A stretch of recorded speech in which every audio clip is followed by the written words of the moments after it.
Yes. God, we appreciate all that you are and all that you're doing. Thank you, God. How you move, oh God. God, we take the room to lead your people, oh God. Thank you, God. Have your way on this day. We love you. We thank you. We appreciate you. God, we lift this for you. We pray this prayer in the name of this Lord and Christ Jesus and our Lord. Amen. Amen. I think sometimes it can be too deep. You know, we don't treat our relationships with God the same way we treat other relationships. In your normal earthly relationships, you have moments that you remember, but that moment changed your relationship forever. I remember the first time I heard, I love you, Jesus, I worship man, I know where I was at the river, 24 South Folk. It was a Friday night. It wasn't much more than us in here. And we heard that song for the first time, and I promise you, I knew when I heard the words to the song that my relationship with God would never be the same after that moment.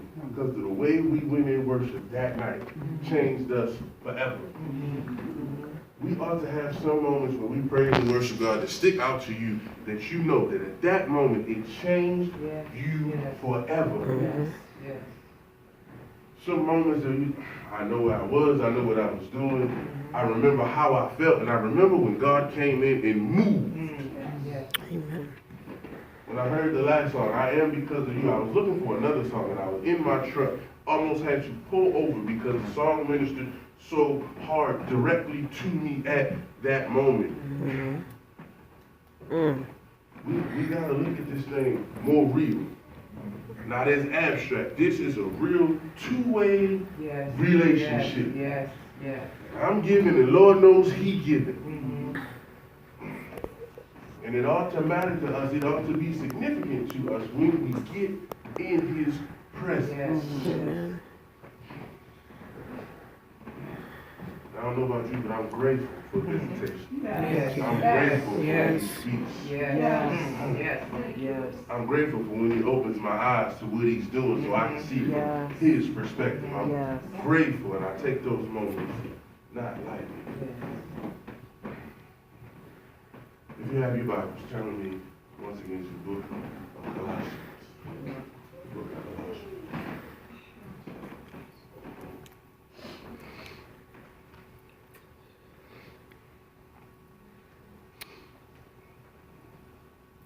We'll be looking at Colossians chapter 3.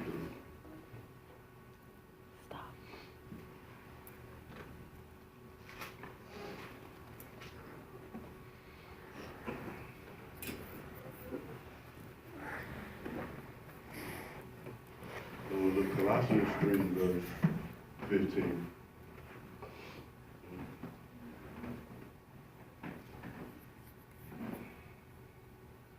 Let the shalom of the Messiah rule in your hearts. Let the peace of God rule in your hearts. So this shalom you were surely called in one body. Also be thankful. You may be seated in the presence of our Lord. Let the peace of God rule in your hearts. Also be thankful. And you were surely called to this peace. For the time allotted to me this morning, we're going to deal with, you were called to more than just a title. You were called to more than just the title. We get caught up in, am I a prophet? Am I a priest? Am I apostle? Bishop? Deacon? Usher, however you say it, depending on where you're from. Whatever, we get caught up in those titles, and the sad truth is we get caught up in them titles, and them titles don't change your life. All right. They make no significant change in your life. You figure out what you're supposed to be, but not how it's supposed to affect you. We're going to look at today one of the other callings God has called us all to. Y'all know Pastor loves sports. Green Bay has a quarterback. Might be the greatest one we've ever seen physically throw a football. His name's Aaron Rodgers. He's a little arrogant, a little cocky, a little look down on other people, would say. 2 years ago, his team started off like 1-3, 1-4. And they asked him, Aaron, what is your message to the fans? Because the fans feel some kind of way. And he looked at the camera and he said, RELAX. And he walked off the podium. Everybody flipped out, that's so condescending and that's so mean and da-da-da-da. And what he was saying is, y'all have anxiety over right now, but I know where we're going. And once we get to the destination, the anxiety you had when we won it 4 won't matter. But watch this, they won the division and went to the playoffs, and like he said, nobody remembers that they started 1-4. If you can stay calm in your moments, when you get to the destination, you'll look back and be like, that didn't even matter. See, in that moment, 1-4 felt like the end of the world. At that moment, they was talking about firing the coach and what receivers we needed to go get. And then they ended up 11-5, and everybody forgot about what happened in the beginning. If you're gonna tell the truth, you've had some anxiety-type moments when you thought everything was about to fall apart. And then when you get to the end, you be like, I was tripping over nothing. I can talk about me because I know me and I'm good with me. On Friday, I got an email that I ain't like what the email said. Now watch this, the email was good news, but not good enough news. Watch, good news, but not good enough news. So I felt some kind of way, got a little mood real quick. And I promise you, while I'm in the mood, God came and checked me while I'm in the mood. Within 3 minutes, told me a little bit about myself, showed me some stuff, and at the end of the day, watch this, I was tripping over nothing, because it might not be what I want it to be, but it's better than what it was. And so if you can get out your own way, if we're going to tell the truth, Satan is our enemy, but public enemy number 1 is us. You are your biggest enemy. You are your biggest stumbling block. You are your biggest hindrance. And until we recognize that and admit that, peace is going to be a hard thing to come by. Peace. What is peace? Peace, in simple words, is tranquility. It is the absence of stress.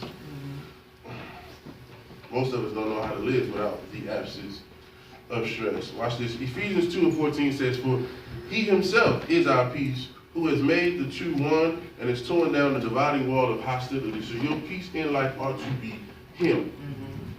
And so wherever there's struggle, I need to insert him. So see, watch this. No matter what the struggle is, the answer is always the same. And we don't like that. We don't want to hear that. But whatever I'm tripping over, insert him. So whatever the equal sign or whatever's before the equal sign, the answer is always him. You know, I get on my students because there's certain things when we do math, the answer is always the same. If you multiply anything by 1, the answer is the number. Multiply anything by 0, the answer is always 0. So I get frustrated because how'd you get that wrong? There's no thinking in that process. Watch this. How do we get that wrong? Because there's no thinking in this process. But we involve thinking in a process where it doesn't need to be. The answer is always him. Our problem is we do the opposite of peace. When anything comes up, we panic. When anything comes up, we start to flip out, we turtle in. I don't know how we're going to do this. We live in discontent. We look for things to get agitated about. We don't have we don't have a normalcy of things going right, so we walk around expecting things to fall apart. And then when it falls apart, it's somebody else's. But you went into it with that expectation. You went into it with that thought process. We can be very negative-minded. Our theology, I was talking to Reverend Ferris the other day, we were talking about something, he kept saying but I was like, there's no but after the theology. There is no but after supposedly what we live by, what your principles are. So our issue comes in, once again, we right back at this but. So whatever the principle is, there can be no but after it. So when I was studying for this is what God told me. Our theology, when our principles are not consistent because we need our principles to be persuaded, we got to be persuaded to act in the principle. And so our struggle comes in because, in short, we persuade ourselves out of the peace we're called to. So I'm called to peace. The peace is the principle, but I persuade myself to go another way because I don't like how that looks. Or in the moment, I don't like how that feels. Or I feel like I should be doing more. one of the hardest things to do, and amen, lights, because I can speak for myself, is to do nothing. That I know this is broken, and I feel like it's my job to fix it, but then God tells you, no, it's not, and I need you to stay still. I need you not to touch that. We have inherited a struggle. And it's the struggle of whatever God say don't touch, that's the one thing you want to touch. Now think how we process, y'all. Here we go. God gave Adam everything in the garden but one thing, and his focus became the one thing instead of everything else he had. And that's what we do. We don't focus on everything we have, we focus on the one thing we don't have. And there goes your peace. Because I'm tripping over what I don't have. It's not about the car you have, it's about the car somebody else got that you want. It's not about the job you have, but it's the job that somebody else got that you want to get paid like that. It's not about the house you have, but it's about the house you saw down the street that looks better than your house, and that's what you want.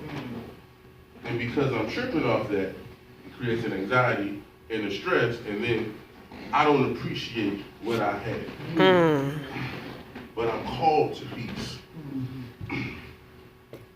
And what I love about the verse is that you were called to it, but the verse says, let the peace of God. So you got to allow this thing. It's on you. And God has put peace out there for you, but do you want it? God has made peace possible, but do you want it? I want to hoop and holler, but my throat ain't going to let me do all that good stuff. But when I was sitting with God and talking with God this week, it was like if we could get this, we could begin to move forward. Like if we could get the understanding of that, no matter where you are, I want you to have this peace, this calm, this. The reason why Aaron Rodgers could say relax is because he knew his talent and he knew how great his talent was. And so then when I look at you in a situation and you say, well, Pastor, I don't know what I'm going to do, and I say relax, it's because I know what God's talent is and I know how he can come through with it. And so it's, do we believe in God's talent? Well, watch this. No, I'm going to change that because I've been studying this week and I got something new. Here we go. Your belief and your faith are two different things. You believe a lot of stuff. Yeah.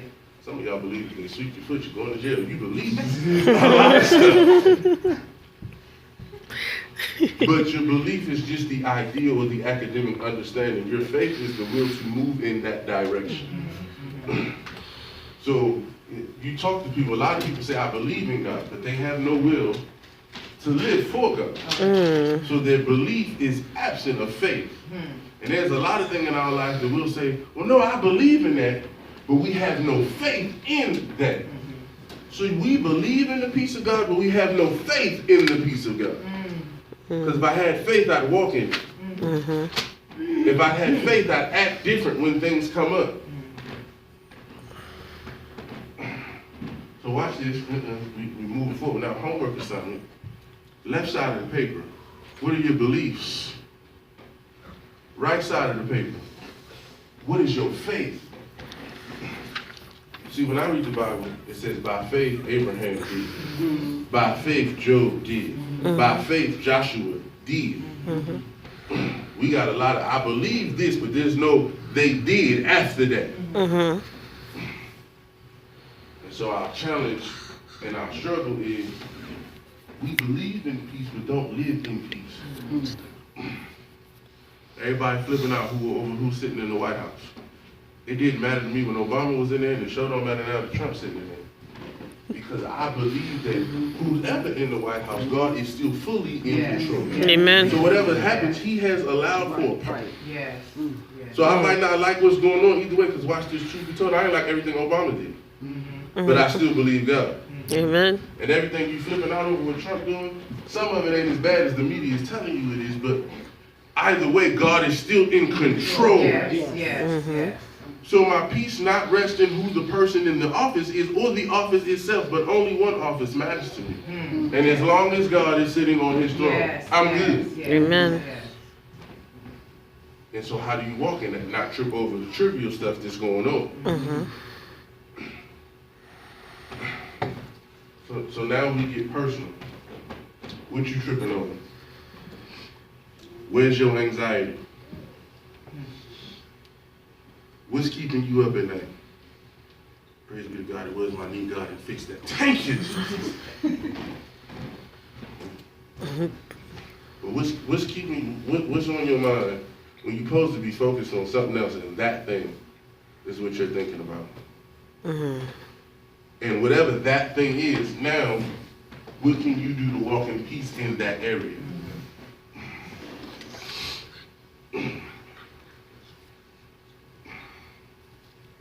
I get told I'm a jerk a lot. I get told I'm a jerk. See, she laughing because she agrees. I get told I'm a jerk a lot.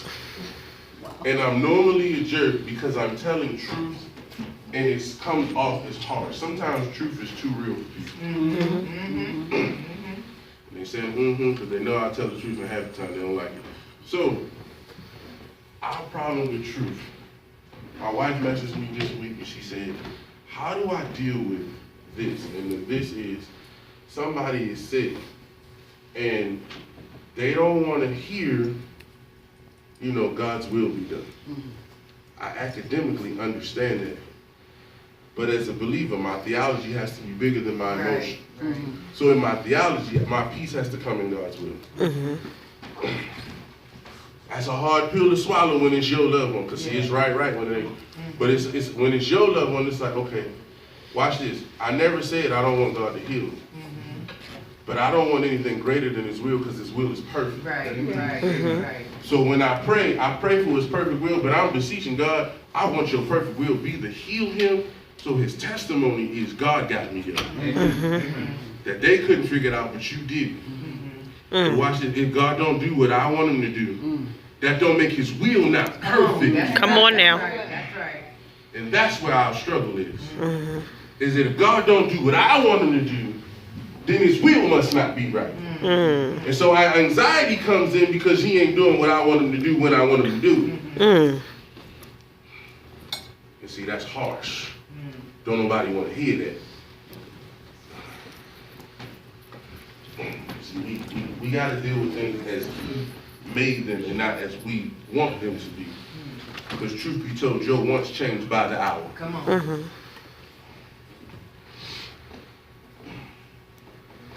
And so our struggle is, I got a coworker going through some stuff, and he's trying to do the right thing, but he can't see the writing on the wall because he don't want to see it. If it was anybody else, man, you crazy.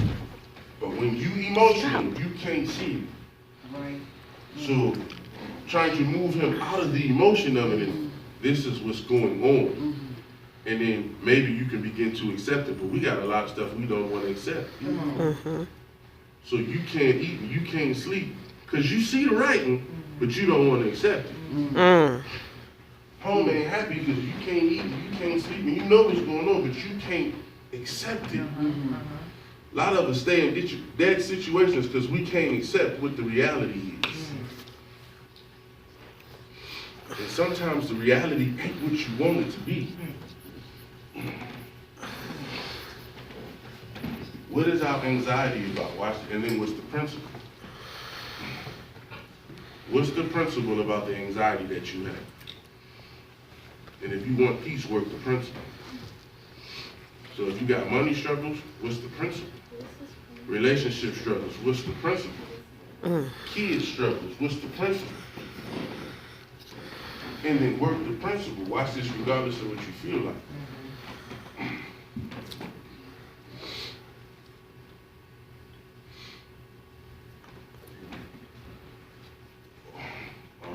Since we already here, let's go to the waters even more. When you pursue peace, when you try to do right by God, when you say, oh God, okay God, I'm going to get this right. I have newsflash for you, and it's just how life works. It's going to get better it's going to get worse before it gets better. Because when you try to make a change, it always hurts. When you try to make a change, it's always a struggle. And what happens is when we go through the struggle, we quit and go back to what we said we wanted to get away from. We have to fight through the struggle. The reason why the gym was packed in January and won't be packed when I go on Monday because it hurt in January. And it's like, I can't keep doing this. So they paid that money, and this is what the gym is counting on. It's only $10, so y'all gonna keep letting me take it, but y'all ain't gonna show up. So I said I wanted it. I believed in it, but I don't have the faith in the will to keep going. We saw somebody literally said that she came at the beginning of January. She's been letting them take the money for a year, and she'll be good if she goes this one time in January, and she's not gonna come the rest of the year. That was her plan. And truth be told, we live life like that. Many of us planning to fail. We done become too comfortable with failure, too comfortable with struggling. Like this is where I'm supposed to be. The devil is a lie. Amen. You got to change what your aspirations are and be willing to do the work to get there.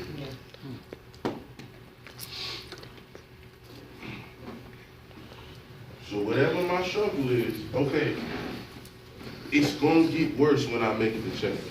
Because one, it's hard and it's new, but two, the devil gonna try it. Because I had you comfortable and I ain't had to mess with you, but now you're gonna try to roll out, so now I got to come bring something. When, I promise you, because I know been through, when you fully give your life to Christ, the devil gonna come. And you gotta be steadfast in that moment, because that's gonna be the hardest part. Hardest part is getting started. The hardest part is just getting started.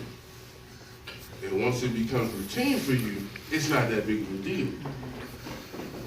But it's getting over, okay, this hurts right now. But I always hear that people give their life to Christ. Is they give their life to Christ and then there's a crisis in life. And I try to explain to them, don't be surprised by that, but then they get hit with it and it's like, okay, if I go back to doing what I was doing, somehow that will make me feel better about my situation. But then we're going to be right back here 6 months having the same conversation about this Jesus you said you believe in. The question is, do you want peace?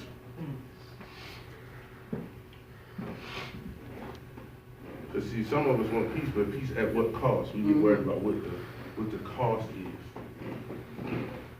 And sometimes, many times, the cost of peace is heavy. My students in social studies are studying the Civil War.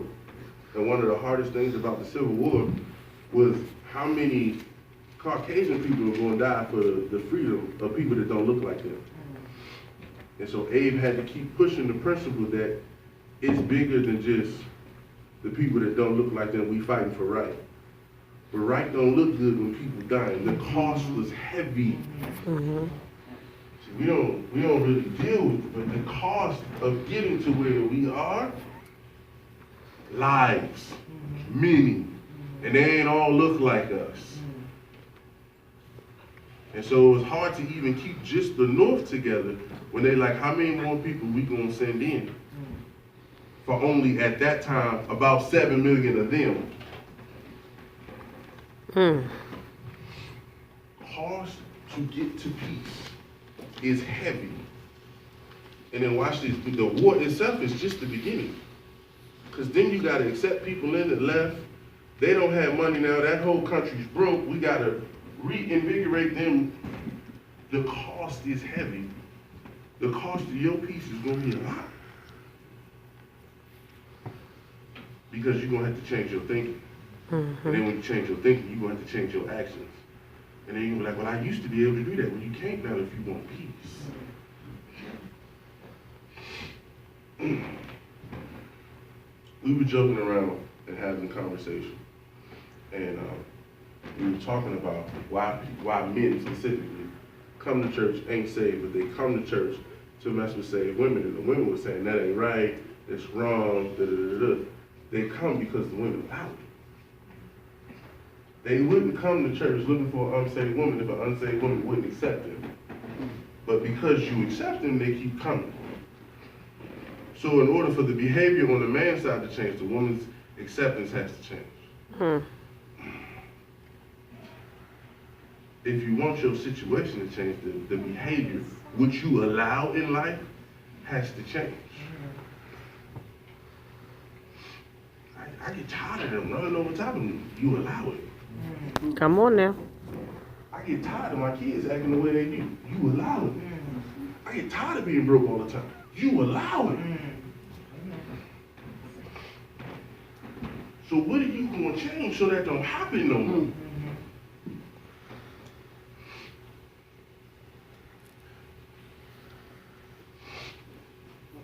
Everybody say, I want to be better, I want to be better.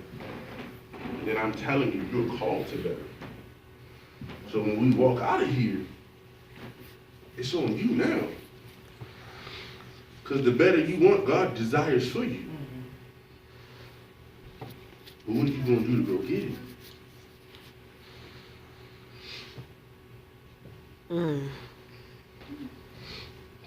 See, let the peace of God rule in your heart. Rule. Not into your heart. Rule. Let the peace of God control your heart. Let the peace of God be Lord over your heart. Amen. So it's bigger than I just have God in my heart. That God controls what me and my heart do.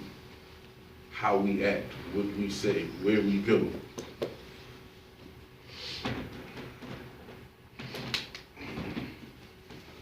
I'm going to say this and I'm going to take my seat. Y'all ever been out and ain't had no money, ain't had no cash, and so-and-so said, come go with me, and you be like, nah, I can't roll. And they be like, I got you. There's a peace that come over you when they say, I got you. There's a happiness to be like, oh, I get to give out and I ain't got to pay $1. There's the text is saying, God got you. Thank you, God. Regardless of the situation, he got you. And there ought to be the peace that comes just from that fact. If I get happy that somebody gonna buy me a cheeseburger, I ought to get happy that God's gonna fix all my situations. Amen. But we don't think like that. I'll accept the cheeseburger, but I ain't willing to accept the peace. Come on now.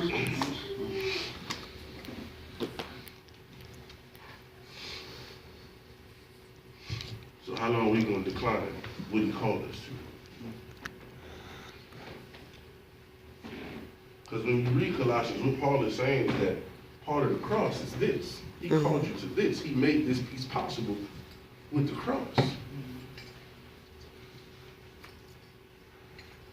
When you read Colossians chapter 2, verse 14, what Paul said, that he wiped away everything. There is no debt that he did not take care of on the cross.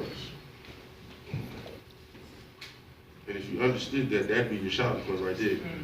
Because if somebody come in and say, everything on your credit is gone, you gonna run around this building. But we don't get happy that every time I transgress against the God I say I love, it's already taken care of.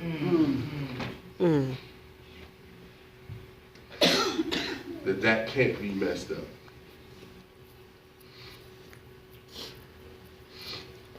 When I understand the value of the cross, I understand the value of the peace that he's giving me. And I don't turn my nose at that. God, we thank you.